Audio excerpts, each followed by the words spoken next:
За энэ 7 өдрийн улс төр иргэний зориг ногоо намын хуваагдлаар эхэллээ. Чи бодгоо хурах зэм шиг мэдрэмж өгöd байна л да. итгэл сулраад байгаа. Чиглэл өгчөд байж чинь. Дүгэл гахаа гэдүүлээ ярьцэг. Иргэний зориг ногоо намын хэсэг бүлэг гишүүд нь Навотелд онц их хурал зарлаад тэгээ намынхаа даргыг хөөсөн ийм тогтоол гаргаад тэгээд араас нь намын даргын сонгуул явуулаад одоо улсын хурлын гишүүн иргэний зориг ногоо намын жигсаалтаар улсын хурлын гишүүн болсон Батуулд өөрийгөө намын дарга болголоо. Тэгээд ингээд улсын дээд шүүх рүү хүсэлтээ явуулсан байна. Нэгдүгээрт Батуулдыг намын даргаар баталж өгөөч, хоёрдугаарт Батбаатарыг одоогийн дарга Батбаатарыг намаас хөөж өгөөч гэж. Тэгсэн үүний араас Батбаатар хэвлэлийн хурал хийсэн. Багал орчин уур амьсгалын өөрчлөлтөөсэд иргэний зориг ногоо намын дарга дээд шүүхт бүртгэлтэй. Тэгээ ингээд хийхдээ энэ угаасаа дөрмийн бус юм хурал болсон. Тэгээд дөрмийн бус хурлын шийдвэрийг дээд шүүх хүлээж авахгүй гэдэгт 100% итгэлтэй. Тийм учраас би одоо шөөрөө намын дарга хэвээрээ тэгээд урдны одоо хэд хэдэн намууд тохиолж исэн юм дотроос нь хаглан ботрох те ийм үйл ажиллагаа манай нам дээр явж байна гэж. Энэ нөгөө Ардс нам хийлээд байгаа. Ардс намыг та бүхэн мэдж байгаа те хэдхэн жилийн өмнө хэдэн жишээ хараа суудсан. Тэгээд тамга тэмдэгэ өгдөгөө те. Дээж чүхэн бүртгэдэгөө. Тэгээ зүйлдээ бүр хоёр тамгатаа болцсон. Тэр явж исэн те. Тэгээ үүнийг нь одоогийн улсын хурлын гишүүн Гантөмөр гэж хүн дарга болоод бүгдийг нь багцлаад одоо өдий дайта явах нэхлэлийг нь тавьж исэн. Тэгээ энэ Батбаатар тэрийг хилээд ташгүй нь Ардс намын жишээ хилээд ташгүй. Тэгээ манай намайг ингээд энэ учир нь юу вэ гэхээр одоо ерөнхийлөгчийн сонгуульд намаасаа одоо цаад хүмүүсийн хэлсэн зарим нэг хүмүүсийг нэр дэвшүүлэхгүй байгаа болохоор иймэрхүү зүйл явуулаад улс төрийн акц явуулаад байна гэж яриад байгаа. Тэгээ одоо яриагийн сонсъё. 2027 оны сонгуул иргэний зориг ногоо нам улс төрийн бусад хүчин улс төр бизнесийн бүлэглэлийн захиалж байгаа хүнийг намынхаа нэр дээрээс ерөнхийлөгчд нэр дэвшүүлэхгүй гэдгийг албан ёсоор мэдэгдэж байна. Энэ зүйлийг хэлж эхэлснээс хойш иргэний зориг ногоо нам дотор энэ асуудлууд явж эхэлсэн. Иргэний зориг ногоо намыг бусдын күүктэйгээр орлуулж төрийн сонгуульд оролцуулах энэ улс төрийн ашиг сонирхол байгаа. Тэгээ яг тэгж хэлж байгааз энэ зарим нэг хүмүүсийн одоо нэрлсэн тэр нэрийг одоо ерөнхийлөгчийн сонгуульд нэр дэвшүүлэхгүй байгаа гэдгээ одоо мэдэгдсэн учраас манай нам дээр ийм ажиллагаа явуулж байна гэж. Тэгээ улс төрийн өрөөнийхэн бас яриа л байна л да. Монгол ардын нам яг нөгөө Ардс нам дээр хийдэг арга иргэний зориг ногоо нам дээр хийж байна гэж. Тэгээ иргэний зориг ногоо нам одоо яг улс төрд судалтай тэгээд ерөнхийлөгч нэр дэвших хэрэгтэй. Гэхдээ тийм power-ыг бодвол мэдээж арчсан нам энэ шиг тийм power-тай хүн биш. Power-тай одоо нам биш.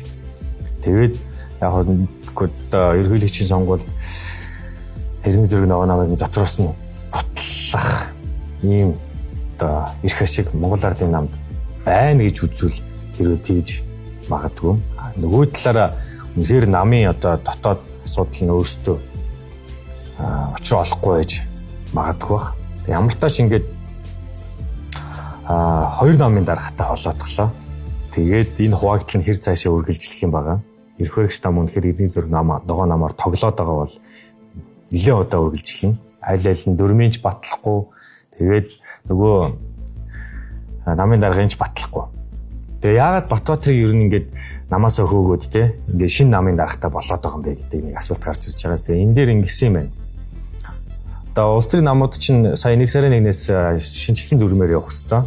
Тэгээд иргэний зориг ногоо намд шинжилсэн дүрмөө өгсөн чинь хит одоо нэг хүний хамааралтай ийм нам болох үндслэн тавигдахаар дүрм байна гэсэн ийм асуудлаар түтгэлзээд 4 удаа түтгэлцсэн гэдээ яриад байгаа. Тэгээ нөгөө Батуулдын талд байгаараа хэсгэн шүү. Тэгж яриад байгаа. Тэгээ тийм учраас нэгдүгürt энэ нам дүрмээ батлуулж чадахгүй бол нам өөрөө сүлдээ оршин тогтнохоо болно. Тийм учраас бид нэр одоо ингээд намаа өөрсдөө ингээд цаашаага авч явах хэрэгтэй байна гэж яриад байгаа. За хоёрдугаарт энэ Батбаатарын энэ улс төрийн намын одоо төрөөс олгодог энэ санхүүжилтийг тодорхойгүй байдлаар зарцуулсан. Тийм учраас ер нь одоо ингээ намаас хөөх шийдвэр гарч ийна гэж яриад байгаа. Тэгэнгүүт нөгөө талаас Батбаатарын тал нь юу гэдэг нь гэхээр дээжүүх одоо манай намын дүрмийг шинжсэн дүрмийг бүртгэхгүй байгаа шалтгаан нь ерөөсөө л юм. Манай наманд одоо үндэсний хороо гэж үүдэг. Тэгээ ингээ Монгол Ардын намд баг хурал ардчилсан үндэсний бодлогын хороо гэж үүдэг шүү дээ. Яг үнэтэй ижилхэн үндэсний хороо гэж үүдэг. Энэ үндэсний хорооны гишүүн орж гарч байгаа ч юм уу энэ гишүүнийг одоо чөлөөлөх тохиолдолд үндэсний хороо нь өөрсдөө хуралдаа шийддэг. Ийм байдлаар дүрмийг оруулсан юм. Тэгээ эн чинь ингээд их хурлаар намын их хурлаар шийдэх ёстой юм байтал та нар ингээд үндэсний хороо ингээд хуралдаад хийж байгаа нь хуульд нийцэхгүй байна гэсэн нэгдүгürt. Хоёрдугаарт нь болохоор бас л мөн ингээд нөгөө үндэсний зөвлөлийн хорооны гишүүнийг үндэсний зөвлөлийн хороо нь өөрсдөө сонгоод өөрсдөө чөлөөлдөг байдлаар дүрмдээ оруулаад ирсэн. Тэгээ энэ нь мөн нийцэхгүй байна. Намын их хурлаар шийдэх ёстой гэдэг ийм зүйл ярьсан юм байна. Тэгээд бас нэг заалт дээр төтгөлзүүлсэн. Тэгээ үүнийг одоо 60 оны дотор шинжилж авчирч чадахгүй бол тэгээд намын чинь үндэснээр бүртгэхгүй, ашиг дүрмийг бүртгэхгүй гэсэн ийм зүйл гарсан юм байна. Тэгээд 2 сарын хугацаа өгсөн юм. 5 сар хүртэл хугацаа байгаа юм байна. Энэ хугацаанд намынхаа дотоод асуудлыг шийдээд намынхаа үндсэн дүрмийг бүртгүүлэхгүй бол иргэний зориг нөгөө нам гэж нам дүрмгүй бол дээж бүртгэлгүй Монгол улс бүртгэлгүй юм дүрмгүй бол тэгээ нам нь өөрөө сүлдээ байхгүй болно гэж ийм байдалд орчод байна. За ингээд энэ хэрүүл ингээ явж байгаа хаагур ерөнхийлөгч нөгөө нэг улсын хурлын гишүүнийг эргүүлэн татах тухай хуулийн төслөө өргөн барьлаа. За ингээ энэ хуулийн төслийг өргөн барьж байгаа шалтгааны одоо ерөнхийлөгчийн хэвлэлийн албаны дарга ингэж ярьж байна. Хариуцлагын тогтолцоо тодорхойгүй гэж ярьж байна. Тэгээ одоо яриаг нь сонсъё. Улсын хурлын тухайн гишүүний эрх зүйн тодорхой болгож өгч байгаа гэсэн үг. Хариуцлагын тогтолцоо тодорхойгүй байгаа гэсэн. Өнгөрсөн одоо 34 жилийн хугацаанд парламентын засаглалын хугацаанд хариуцлага тооцох үндсэн хуулинд нь 34 жилийн өмнө тусгасан хэрнээ өнөөдрийг хүртэл улсын хурлын гишүүний бүрэн эрхийг нь дуусгар болох буюу эргүүлэн татах тэр одоо процедурыг нь тодорхой болгож өгөөгүйгээс өнөөдрийн үйл ойлголцол ард нийтийн одоо иргэд сонгогчдын парламентын засаглалтаа итгэл сулраад байгаа. Тэгээ эн чинь уг нь ийм багхгүй юу? Монгол улсын их хурлын тухай хууль дээр хариуцлагын тогтолцоог нь уг нь тодорхой заагаад өгсөн багхгүй юу? Хариуцлагын тогтолцоогүй ингээд парламент өдий олон жил оршин тогтнож явахгүй шүү дээ. Яг зүгээр хариуцлагын тогтолцоо нь өөрөө сул байхгүй юу? Ёс зүйн тэр дэд хороо нь жишээлбэл цалингийн 20% гэх шиг те уучлалт гуйлган гэх шиг нэг юм сонин юм хариуцлагын тогтолцоотой байхгүй юу? Тэгээд за хэрвээ вэ шүү дээ те ерөнхийлөгчд одоо ингээд энэ хуулийн дээр эргүүлэн татах одоо гишүүний бүрийн эрхийг хугацаанаас өмнө дуусгах болох гэдэг. Одоо эн чинь бүр Монгол улсын их хурлын тухай хууль дээр ингээд сэтгүүр зүйлгээд дотроо ингээд дөрвөн заалттай юм байгаа. Нэгийн 4, нэгийн 3 гэдэг бүр ингээд маш олон заалттай юм уг нь хууль байгаад. Тэгээ энэ дээр ингээд өөрчлөлт хийсэн баггүй. Түүнээс хариуцлагын тогтолцоогүй биш тогтолцоо бол байсан. Тэгээ одоо ерөнхийлөгчийн хуулийн төсөл нөөрөө ди парламентд ороогүй. Ди парламентаас ороод үзэхээр ди парламент руу орохоор байхгүй алдаа заагаад байна. Тэгээ яг ингээд нэг наривчлсан заалтуудын харах хэрэгтэй байна. Тэгээд яг өөрийнх нь ингээд албан мэдэн дээр тавьсан одоо заалтууд нь болохоор гишүүн өргөсөн тангаргаасаа нэтсэн нөгөө нэг тангараг өргөдөг штэ гишүүн болоод түүнээсээ нэтсэн. Тэгээд ёс зүйн зөрчлийг ноцтой зөрчлийг удаа гаргасан. Тэгээ ингээд зөрчсөн тохиолдолд тэгээ гэмт хэрэг үйлдсэн болсон шүүхийн шийдвэрээр тогтоогдсон бол гишүүнийг эргүүлэн татах юм нөхцөл нь бүрднэ гэж. Тэгээ энэ процесс нь яаж явах юм бэ гэж тийм. За эхлээд одоогийн процесс нь яаж явдгийг би та бүхэнд хэлье. Одоогийн Монгол улсын их хурлын тухай хууль дээр шүү дээ тийм. Гишүүнийг ингээд эргүүлэн татах процесс нь ингэж явдаг юм. За үндсэн хуулийн цэц ингээд гишүүн тангаргаасаа няцаад Монгол улсын үндсэн хууль зөрчсөн байна гэж дүгнэлт гаргана. Эхлээд. Тэгээд энэ дүгнэлтийг нь улсын хурл хүлээн зөвшөөрсөн бол түүнийг одоо эргүүлэн татах асуудлыг улсын хурл өөрөө хилцээ шийдвэрлэнэ гэж байгаа. Одоогийн хуулийн дээр юм заяа. Тэнгууд ерөнхийлөгчийн орж ирсэн хуулийн дээр шүү дээ ингэж байгаа. За улсын хурлын ёс зүйн дэд төрөөр оролдоод тэгээ улсын хурлын нэгдсэн чуулганаар заавал гэж байгаа шүү. Заавал нээлттэй хилцэнэ гэж байгаа. Тэгэхээр ингээ ард түмэнд нээлттэй хилцэнэ. Энэ чинь бас ингээ нэг энэ хуулийнхаа энэ заалтанд амар нюанс өгöd байгаа байхгүй. Заавал нээлттэй хилцэнэ гэх юм. Гэлтэй хүмүүсийн юм орж ирээ. Тэнгуутлаа заавал нээлттэй хэлцээд тэг үндсэн хуулийн цэц шийдвэр гаргана гэж байгаа. Улсын хурл ингээд хилцээд үндсэн хуулийн цэц эцсийн шийдвэр гаргана гэсэн үг байхгүй юу? Одоо тэрүүнийг эргүүлэн татах юм уу, татахгүй юм уу гэдэг үндсэн хуулийн цэц. шийдвэр гаргаж. Тэгээд байр нь ингээд уруу байдлаар болсон байна. Одоогийн хуулийн дээр болохоор үндсэн хуулийн цэц ингээд дүгнэлт гаргаад араас нь улсын хурл хилцээ тэгээд улсын хурл шийдвэр гаргадаг байтал одоо ингээд байрыг солигдсон хамгийн эцсийн шийдвэр гаргадаг нь үндсэн хуулийн цэц болсон байна. Тэгээд үндсэн хуулийн цэцэд нэгдүгээрт яг одоогийн байдлаар итгэл алга байна гэд маш олон хүмүүс улс төр судлаач юу гэдэг тийм ингээд хуулийнхан яриад байгаа. Тэгээд өнгөрсөн Монгол Ардын намын хагарал дээр үндсэн хуулийн цэц хин хэний хүмүүс ямар хүний хамааралтай хүмүүс очсон бэ гэдэг нь тодорхой харагдсан. Тэгээ эрүүл ажиллаж байгаа үгүй юу гэдэг дээр эргэлзэж байгаа. Ер нь цаашдаа энэ хууль батлагдах юм бол эрүүл ажиллах үгүй ч гэсэн эргэлзээтэй. Яагаад гэвэл үндсэн хуулийн цэцийг гишүүний 3-ыг нь ерөнхийлөгч, 3-ыг нь улсын хурл, 3-ыг нь шүүхийн ерөнхий зөвлөлөөр ингээд 9 бүтдэг. Тэгээ шүүхийн ерөнхий зөвлөл чи өөрөө ерөнхийлөгчтэй маш хамааралтай.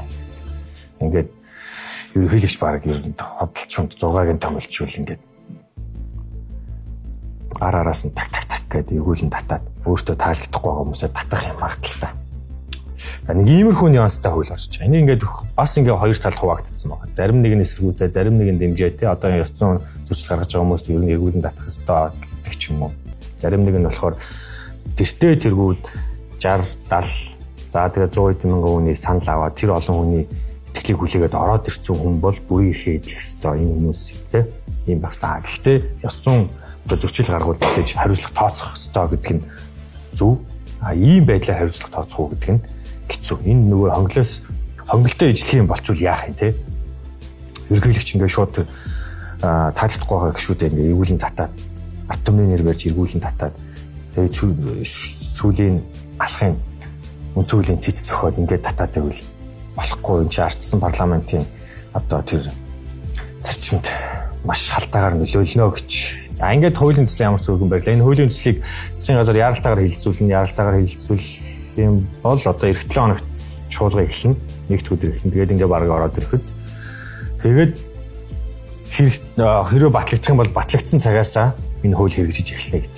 Тэгээд энэ хаврын улс төр халуухан болно гэдэг шиг энэ нөгөө эргүүлэн татах эрсний явж байгаа хүмүүсийг хуулийн дагуу албан ёсоор эргүүлэн татах юм хууль батлагдах гэж байна уу гэдэг хардлага төрөд байгаа. Я мэдгүй хоёр талтай тийм ямар ч тач үндсэн хуулийн цэц гишүүнийг эргүүлэн татдаг байдал байж болохгүй гэдэг бодол миний талын байр суурь тийм байна. За ингээд ерөнхийлөгчийн хууль явлаа.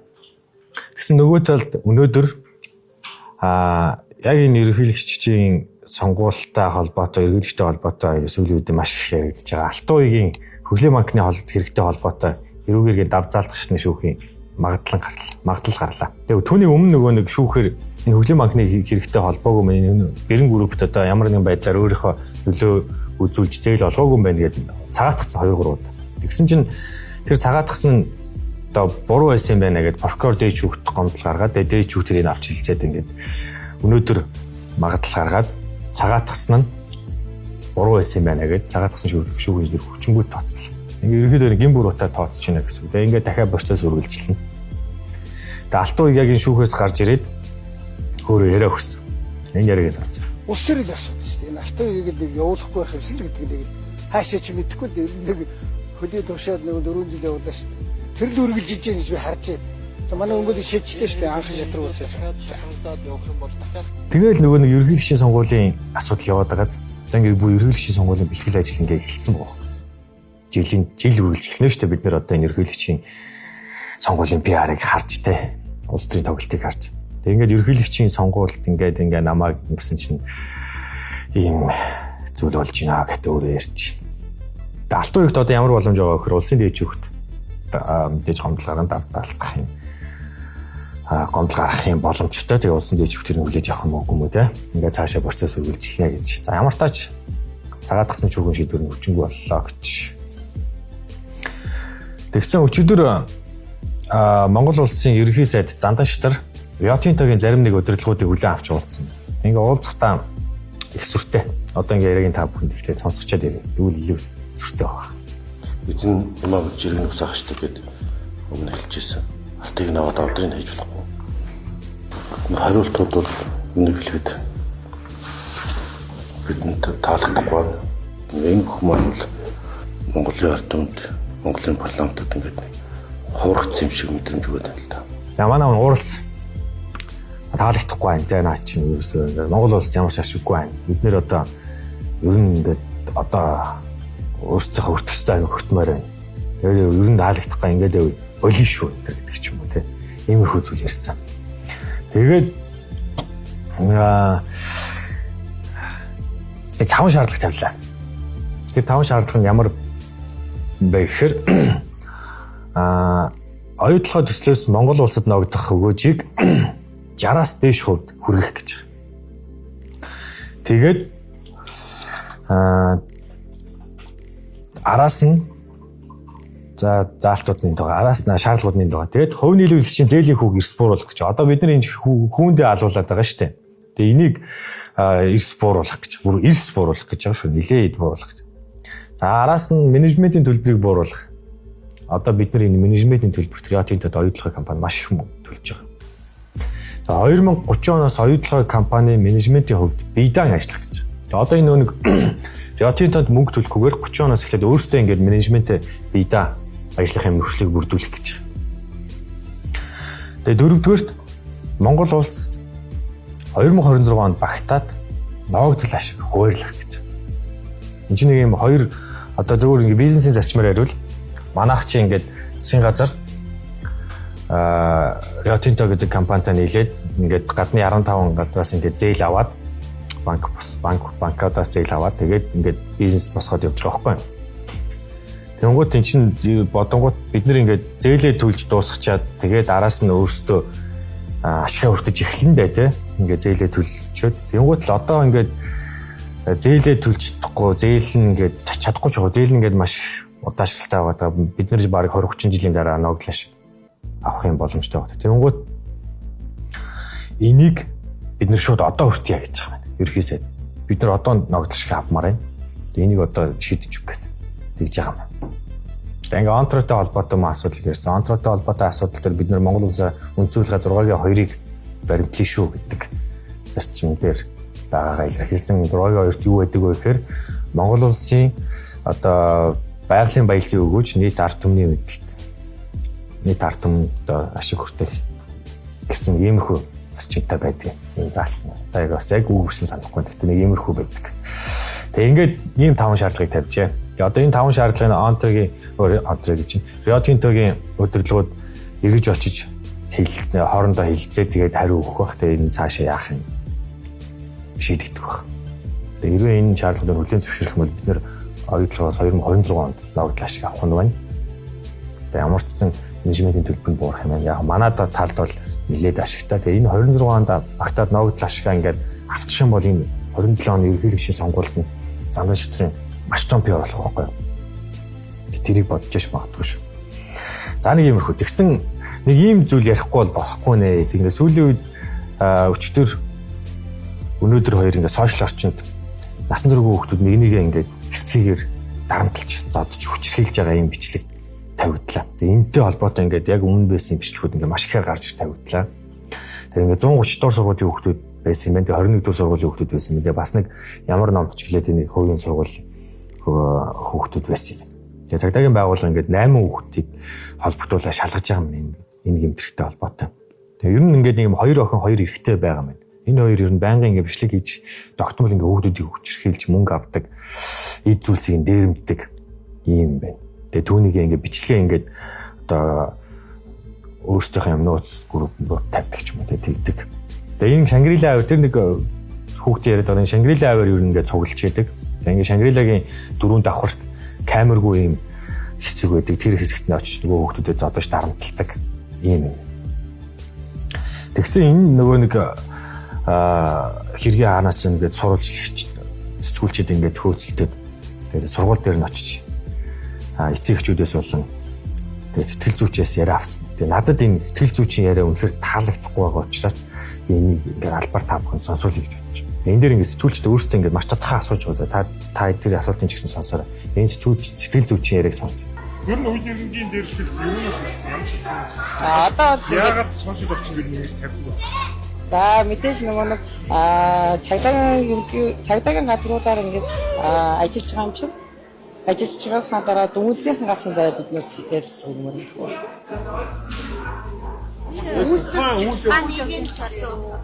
Үйл болсны дараа тэр охин яг маргааш нь хамтсан. За яг нөгөө нэг шүүхийн дүгнэлт гаргахаа хэдүүлээ ярилцдаг. Тэр өөрөө яг тэр охин зөвхөн үстэй. За ямар ч шүүхийн дүгнэлт гаргаа ярилцдаг.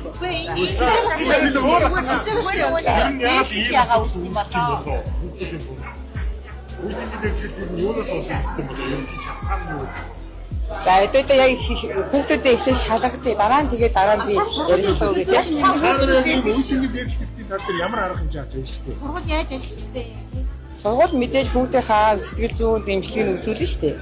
Зүгээр ингээд суугаад биднээс дээрлэлийн эсрэг юм ямар нэгэн үйл ажиллагаа хийхгүй байна гэж юусоо байхгүй. Тэгээ энэ сэтгэл зүйч өөрөө ингээд ажиллаа мэдэхгүй байгаа, асуудлаа мэдэхгүй байгаа. Эндээс яг тодорхой харагдаж байгаа байхгүй. Та ингээд хүчрхийлэлд өртсөн хүүхдүүдэд хэрхэн сэтгэл зүйн зөвлөгөө өгдөг вэ? Танаас ер нь дийлэгт ямар байдлаар зөвлөгөө авч чинь энийг яаж урьдчилан сэргийлэх юм ингээд сэтгүүлчд ингээд маш тодорхой асуугаад байгаа чинь одоо шалгаж байгаа шалгасныхан дараа хариулъя гэдэг байгаа байхгүй. Энэ хүн улс төрч биш тэ ямар нэгэн гэмт хэрэг хийсэн хүн биш байхгүй. Зүгээр л ажиллаа ингээд хийлгээд сэтгүүлчд тайлбарлаа гэхэд болж байгаа асуудал дээр ингээд ингэж яриа өгсөн байна гэж. Тэгээ за араас нь боловсролын сайд гарч ирээ яриа өгөл. Боловсролын сайд юу гэсэн бэхээр нэг юм хоёр зүйл дээр анхаарал хандуулах гэж байгаа юм. Нэг нь аюулгүй сүлжээ гэчлөө юу гэлээд нөгөөх нь болохоор одоо 16 хүртэлх насны хүүхдийг сошиал ортонд ингээ хязгаарлах ийм хуулийн төсөл боловсруулж байгаа юм. За одоо яриаг нь хамт сонсъё. Бид бол аюулгүй сүлжээ гэсэн энэ бодлогыг бол энэ үеийнгийн нэрлэлтийг харьлах зорилгоор тавьж байгаа. Хоёрдугаарт нь бид нийгмийн сүлжээнд хүүхдийн оролцоог зохицуулах тухай хуулийн анхдагч хуулийн төслийг өргөн барих бэлтгэл ажлаа хангалаа. Бид нийслэлийн боловсролын газраас дамжуулаад тухайн сургууль дээр бол ажиллаа, нөхцөл байдлыг тодруулах гэсэн юм чиглэл өгчөд байж байна. Ерөн зүгээр хамгийн түрүүнд эцэг эхчүүд л хамтран ажиллаж энэ асуудал бол намжих ёстой. Энэ асуудал дахин гарахгүй юм нөхцөл үүрдэх ёстой. Тэгээ боловсролын байгууллагууд ямар ч чиглэл өгсөн юм байна. Тэгээ ингээд өөрчлөсөн сэргийлэх ажлууд одоо хийгдэж эхлэх гэж байгаа юм байна. Тэгээ энэ үе тэнгийн дээрлэхэлт дарамт тий энэ ингээд үеийн үед байсаар ирсэн. Тэгээ одоо ямар ч ингээд нэг юм сэвдээд явгууд энэ дээр ажиллаж эхэлж байгаа юм байна. Ямар ч хуулийн төслөө бол боловсруулж байгаа юм. Тэгэхээр ингээд хэрвээ хуулийн төсөл батлагдсан бол Монгол улс 16 нас хүртэлх хүүхдүүд сошиал орчныг хэрэглэхийг хязгаарлах юм. Тэгээ ингээд цаашаа аюулгүй сүлжээ ингээд сургуулийн ойр орчин явагдах юм.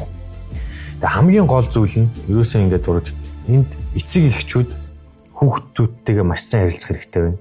Таны хүүхэд магадгүй далд хүчирхийлэлд өртөөд явж иж магадгүй. Түүнийг нуугаад хэлэхгүй гэж магадгүй. Эсвэл таны хүүхэд хүчирхийлээд явж иж магадгүй. Түүнийг хэлэхгүй гэж магадгүй. Түүн мэддэхгүй гэж магадгүй. Тэгэхээр хүүхдүүдтэйгээ маш сайн харилцах хэрэгтэй. Таны хүүхэд хүчирхийлэгч байж магадгүй. Хүүхдээ маш сайн сонсох хэрэгтэй. Хүүхдээ анхаарах хэрэгтэй. Хүүхдээ сонсохгүй, анхаарахгүй бол хүүхэд чинь танаас улам алсраад тэгээ өөртөө тохиолж байгаа зүйлээ хэлэхээ болно. Сүлдээ нуудаг болно. Хилээд ч хэрэггүй гэж боддог болно. Тэгээ ингээд сэтгэл зүй маш их дарамт, стресс юу гэдэг асуудалтай болж эхэлнэ. Тийм учраас хүүхдийн хүмүүжил дэж хамгийн нэгдүгээр гэр орноос шалтгаалдаг, эцэг эхчүүдээс шалтгаалдаг. Эцэг эхчүүд өөрсдөө хүүхдүүдтэй маш сайн харилцаарай. Тэгээд ийм үе тэнгийн дээрлэхэлтийг цаашид үүсэхгүй байх тал дээр тал талын байгууллагууд нь анхаарч ажилласаа гэж хүсэж байна. За ингээ анхаарал хандуулсанд баярлалаа. Дараачийн улс төрд юу болоод байна вэ? Контентероо эргээд уулзъя.